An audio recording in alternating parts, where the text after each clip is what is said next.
your questions from the magic rainbow bag. Love lives here, so join us today for Eve's Barnside Chat. You can find us in Campbellville, Ontario. We have rescued chickens, pigs, and cows and goats. We've got plenty more farmed animals, big and small, all for love and love for all.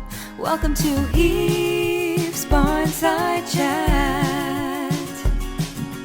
We take your questions from the magic rainbow bag. Love lives here, so join us today for Eve's Barnside Chat.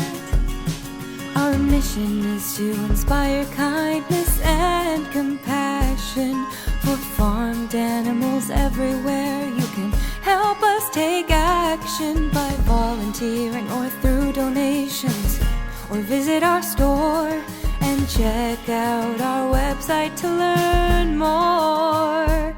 Welcome to Eve's Barnside Chat. We take your questions from the magic rainbow bag. Love lives here, so join us today for Eve's Barnside Chat. Happily ever after Farm Sanctuary. Hello, friends. Welcome to Heath's Barnside Chat. I've remembered to take the microphone off mute. Can you believe it? Today is going to be a wonderful day.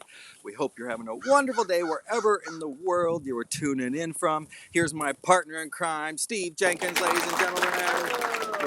He just made it here just in time. Steve Jenkins, my name's Derek Walter. This is Steve Jenkins. We're the founders of Happily Ever After Farm Sanctuary. We are located in Campbellville, Ontario, in Canada, and it's sunny out today. It's actually pretty nice today. We are outside enjoying the sun, and it is very blindingly bright out here. Yeah, it is. The last few Barnside Chats we've been inside because it's been below 10, minus 10, and thank you. You can just stay in there. There you go. It's been below minus 10, and it's too cold for the camera equipment to operate.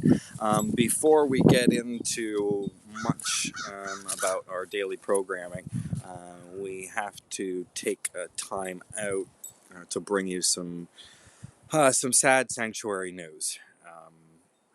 Living and helping with 80 farmed animals, we're going to encounter some sadness, and I'm afraid that I have to bring some sadness to the day, and that is that our dear friend Ashley Chicken has suddenly passed away.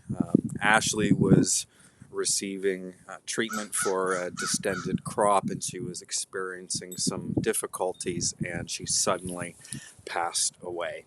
And we are very upset to lose a friend so suddenly.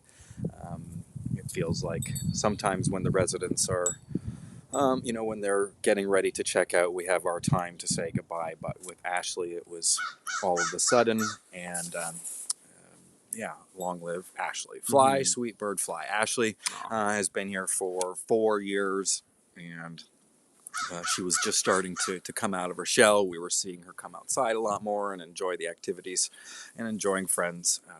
So long live Ashley.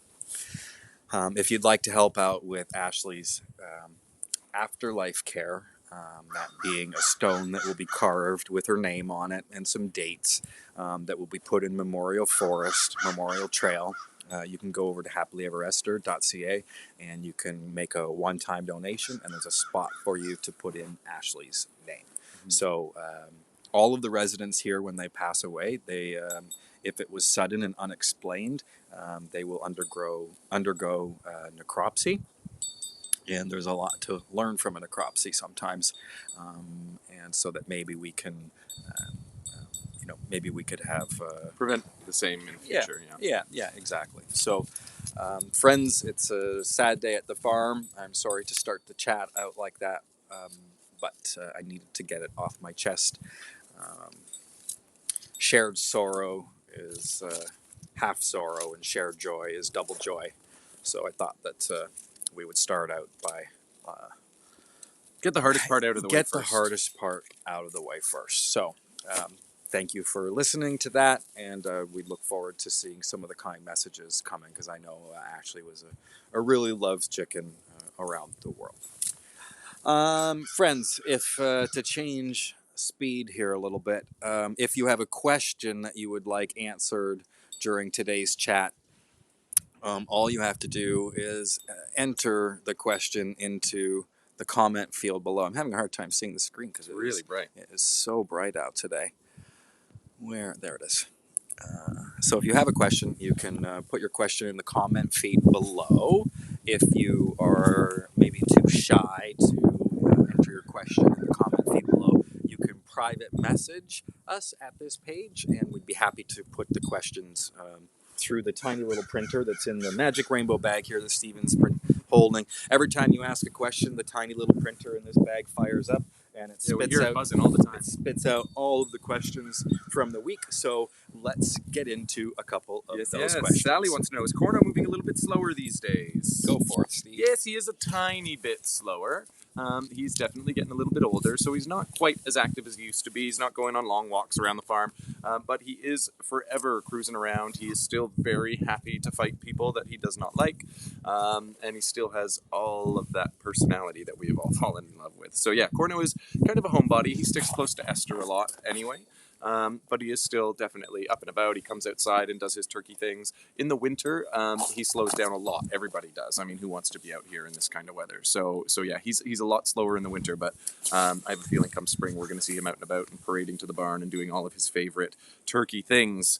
Angela wants to know, would you ever consider opening a second location for a farm sanctuary, like a Heath's satellite location? Ooh, I would where love would to. it be? Tahiti? Yeah, probably. That's all I can think about right now, actually. No, I would love one. Yeah, I think that'd be awesome. It would be a very... In Europe.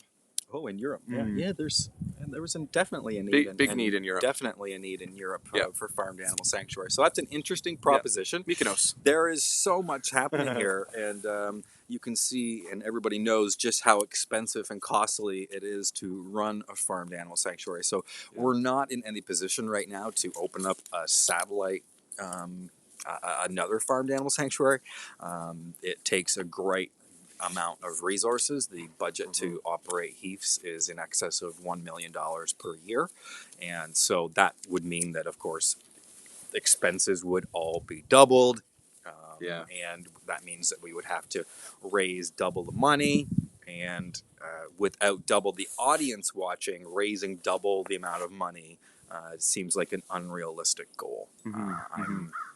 I'm Steve, perhaps a partnership with another sanctuary, perhaps a partnership, something like that, but right? it's nothing that we're looking at this moment. It's but ideas are just ideas. You got to plant the seed somewhere. So good question. Yeah, absolutely. We are not opening another satellite location.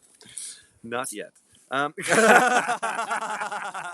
So funny. Carla wants to know, when a resident passes away, do you have a place where they are laid to rest? Okay. Thank you. Yeah, so we just covered that, Carla. There is a memorial trail which is located on the north side of the property.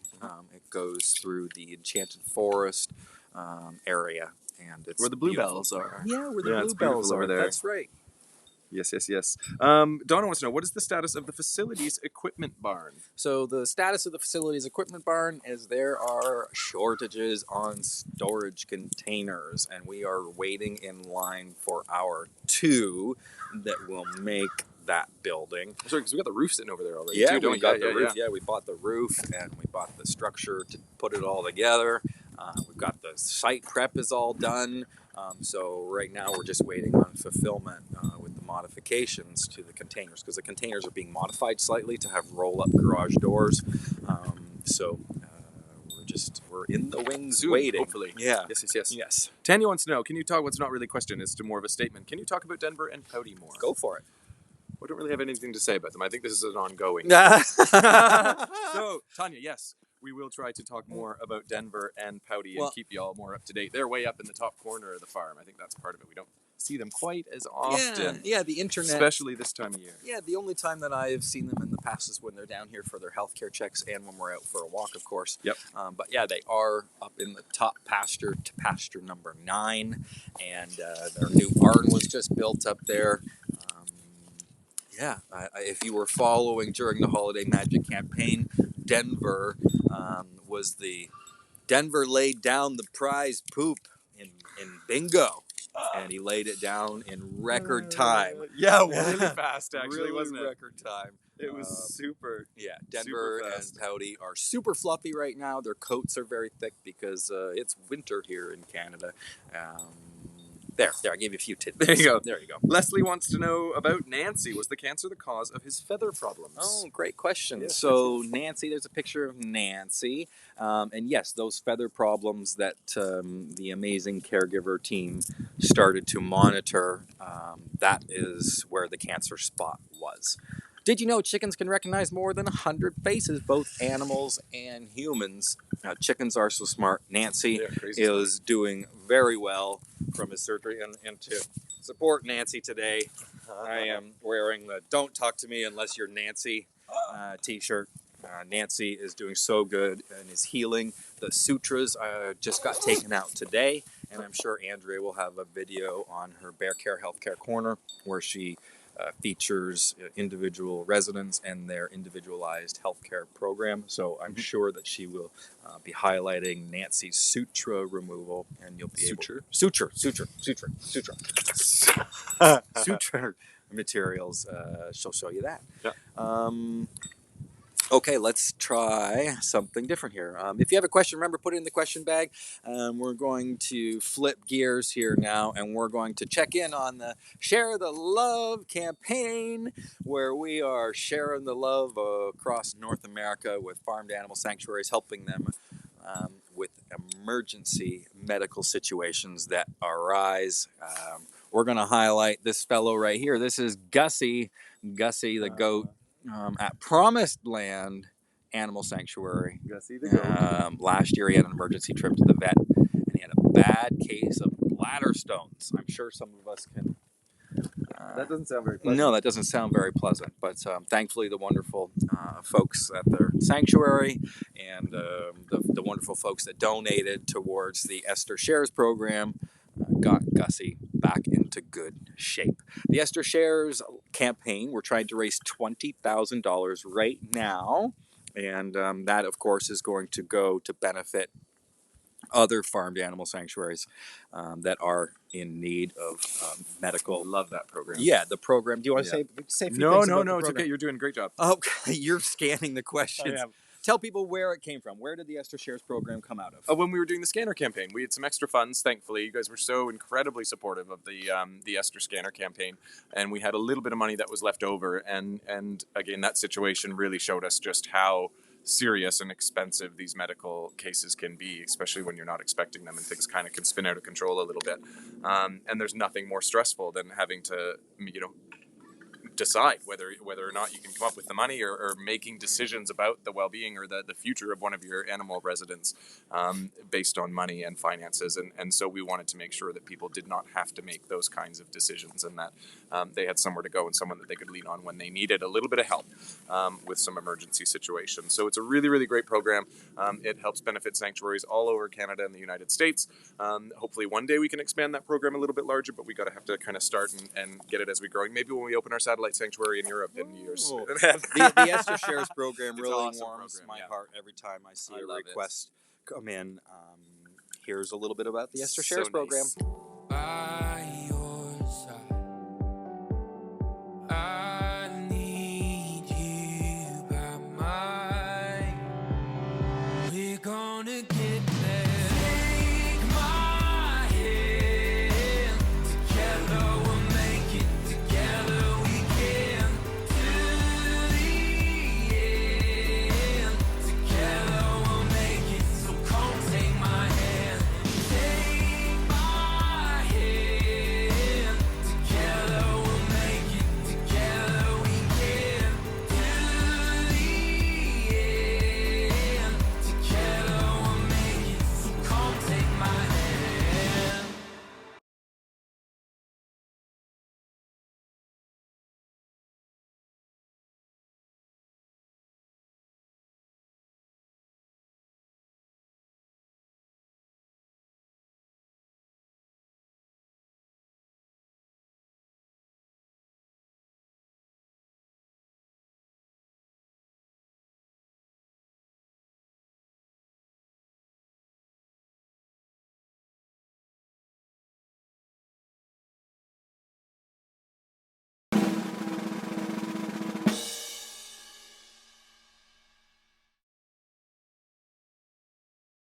You forgot again? Yeah. Oh my gosh, Steven. Oh my Steven, gosh. I told you.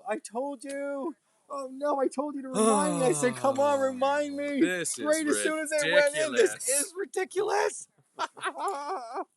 We need a producer. What we a need somebody. dummy. I am a total dummy. Oh, I said right as soon as I muted Every it, week. I said, I'm Every muting single it. week. I said, I'm muting it. Remind me. I'm muted. Oh my goodness. Oh my goodness. I don't even know where that all was, but you saw where we are. You saw that is just hysterical. This is like the running gag, the oh my, it's The running not it's- funny it's, gag. It's the running not funny gag. It's like no wonder we have 600 comments going on there. It's Maybe hilarious. that's why no we only sound, have no 5,000 sound, out of no $20,000 too, sound. because people don't We're know. always muted. My goodness. Oh, dear. banana So, boat. quickly again, speaking of bananas, big banana here, there's a big banana. yeah, we still have a ways to go on the Esther Shares campaign. We're hoping to have it wrapped up by February 14th. So if you have not, please do consider adding a few dollars to the Esther Shares or Share the Love campaign so that we can, in turn, get that money out to sanctuaries that need us. And as we were saying, last year we did about 15 sanctuaries we were able to help with the Esther Shares program, and this year we've already had 5 requests, so there's definitely an increase in the need for programs like this, and we were very, very happy and honored and privileged to be able to facilitate this program, but we cannot do it without your help. So yes, hopefully we can get that topped up in the next week and share. And we can't the do this love. program without your help either. Telling us that there's no sound going. Oh my gosh! I need to have a string attached You need to have my a big finger. sign up here that says unmute. Oh my god! Right, well, we have a couple more questions here. Denise wants to know there's a certain color that you have to avoid wearing because of corno. No, Yes, not there is if you wear your neon hat. No, he's not really selective anymore. I find Has he gotten over that? He was really selective about yellow. It was like an instant of like Wanted to tear your face a off. punishable offense. It was.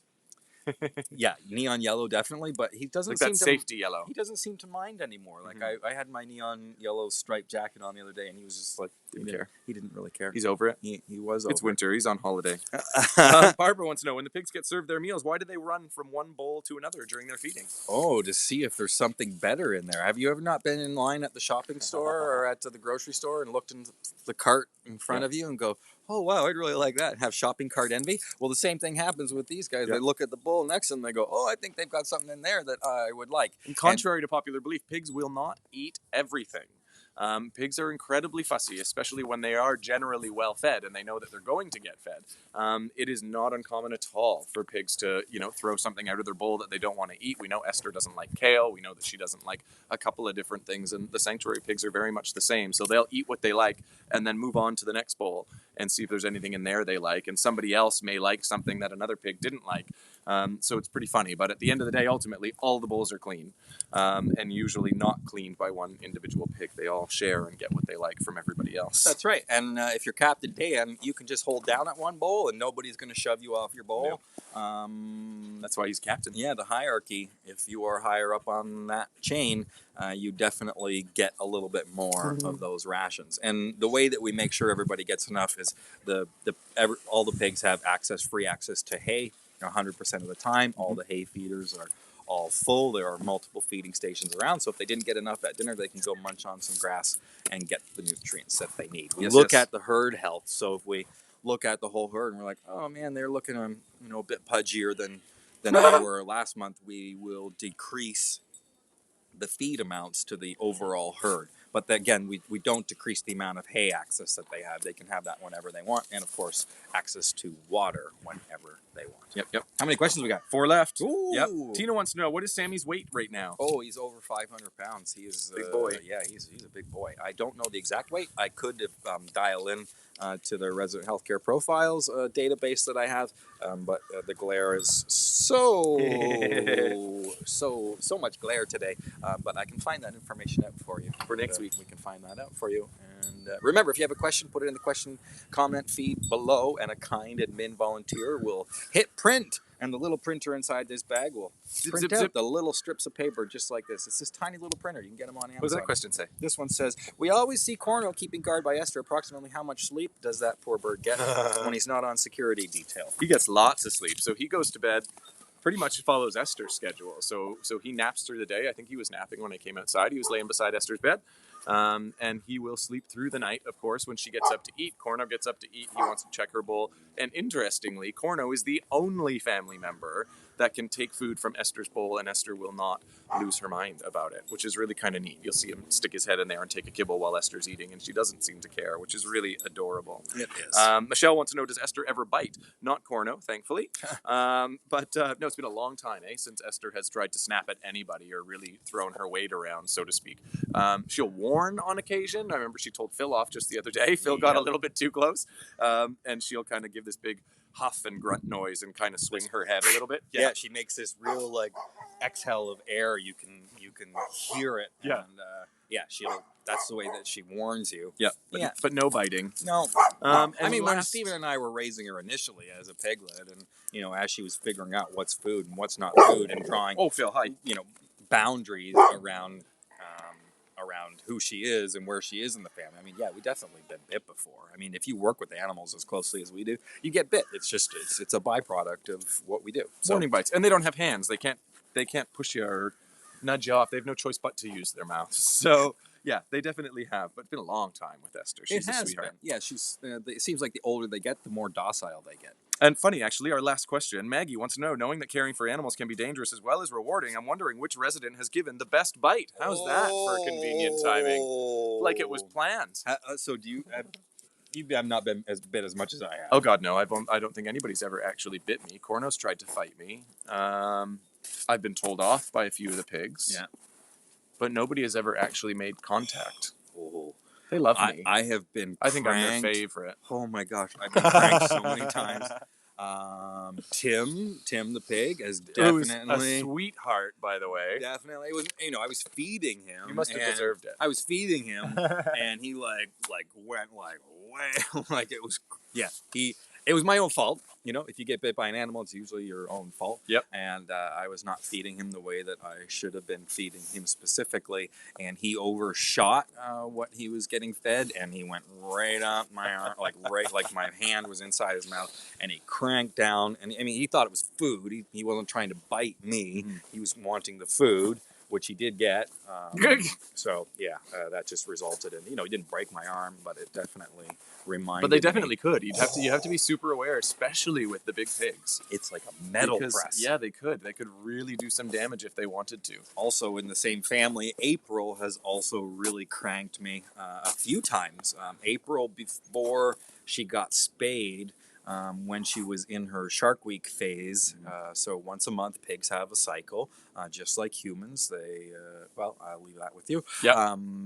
Google it. Yeah, Google that. Once a month, they enter their needing more chocolate phase. And she's definitely mouthier during that period. But she's spayed now, and she's a lot calmer and a little bit more gentle. But she definitely likes to explore. The first thing she wants to do when you give her your hand is she wants to mouth your hand. So I've been cranked by her. I've been cranked by the birds. Nothing's worse than a rabbit bite. A rabbit bite is like the most intense. You know what a purple nurple is? It's like the most intense pinch you can ever imagine, and it's so quick. It's just like I've been bit quite a few times, but I live to tell the tale, and you can see I have all my fingers, so we're good. Funny guy, isn't he hilarious? It's there. My business finger. What would I do without that? Right? Honestly, wouldn't be able to operate. Yeah, my other hand's in just as good a shape. Right? Oh goodness me! If you funny, so funny, friends. Well, we did it today. We did not unmute the chat like we had said we were gonna not. At least we're consistent. We are very consistent around here. We're outside. It's so great to see the sun. It's so great to see everybody commenting along here. I can't see the comments today because it is so bright. The glare on the screen is very, very glary. There's a lot of glare. Is that a word? Yeah, I don't know.